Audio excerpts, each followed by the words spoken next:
dito sa Japan. Linaw-linaw.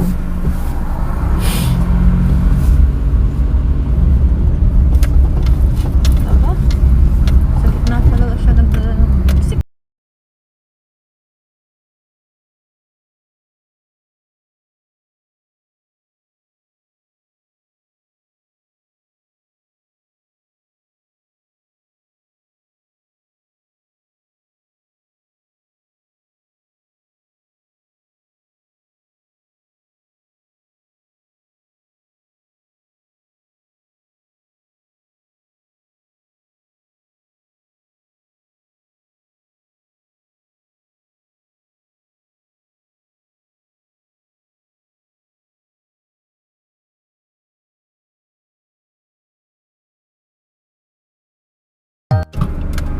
Ganito ako pagka papasok sa umaga.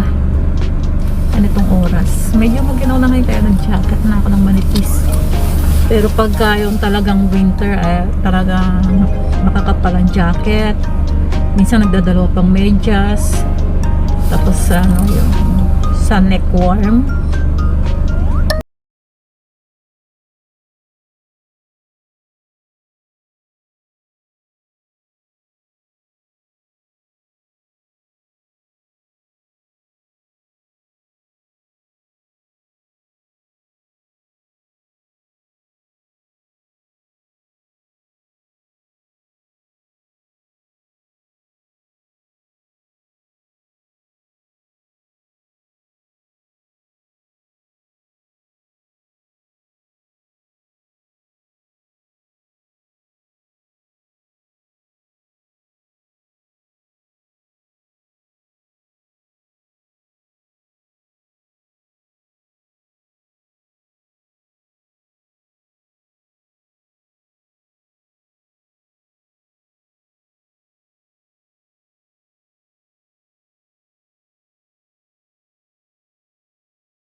nandito na ako sa parking. Kasi natakpan ko na lang ng ganito yung aking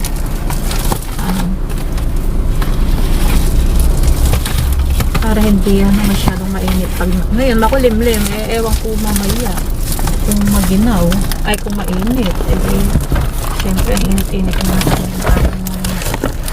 ayan, init yung masyado. Tapos pala itong ating mga bintana, gamit tayo ng heater, maginaw.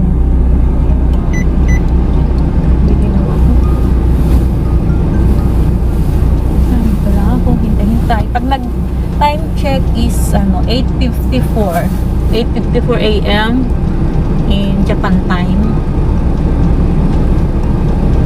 Di syempre 7:54 a.m. dyan sa Pilipinas.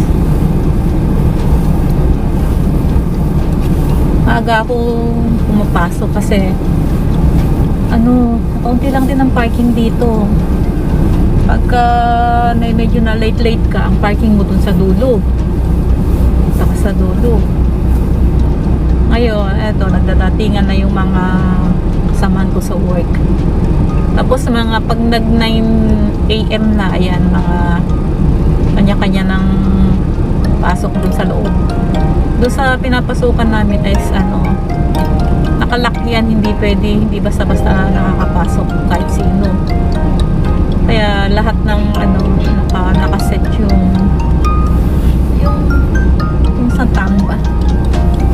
ganito pala, fingerprint, naka-record yung ano ba ibig sabihin, so yung pinaka-fingerprint mo para pagbubuksan mo yung pinto doon sa main door, kaya mabubuksan mo si inaano nila yung fingerprint mo pagka matagal ka na sa kumpanya. Halimbawa may mga pag naka 6 months ka na yun, na yung fingerprint mo para left and right na fingerprint, nila yun para automatic na mabubuksan mo yung pintuan para makapasok ka.